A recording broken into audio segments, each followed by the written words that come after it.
Open plots మీద invest చేద్దామని అనుకుని కూడా కొనకుండా ఆలోచిస్తున్నారా? అయితే మీరు పప్పులో కాలేసినట్టే. అవును, మీరు వింటున్నది నిజం. తెలంగాణలో గత సంవత్సర కాలంగా డిటిసిపి లిమిట్స్లో ఉన్న ప్రాంతాలను హెచ్ఎండిఏ పరిధిలోకి తేవటంతో కొత్త వెంచర్లకు పర్మిషన్లే రావట్లేదు. ఒకవేళ సంవత్సరం నుంచి పర్మిషన్లు ఆపకుండా ఇచ్చి ఉంటే ఇప్పుడు 15,000 గజం అమ్మే స్థలాన్ని 25,000 కొనాల్సి వచ్చేది.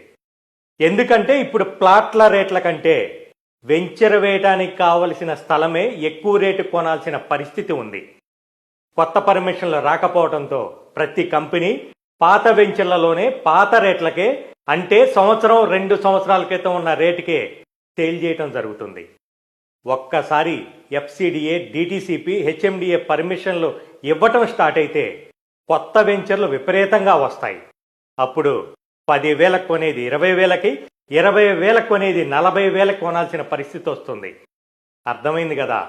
ఇప్పుడున్నది ఖచ్చితంగా బయ్యర్స్ టైమే. కాబట్టి అనుకోకుండా వచ్చిన ఈ అవకాశాన్ని సద్వినియోగం చేసుకొని చుట్టుపక్కల డెవలప్మెంట్కి ఆస్కారం ఉండి అన్ని అప్రూవల్స్ ఉన్న ప్రాజెక్టులలో ఇన్వెస్ట్ చేయండి. తక్కువ సమయంలోనే ఎక్కువ ప్రాఫిట్ వచ్చే అవకాశాన్ని సద్వినియోగం చేసుకోండి.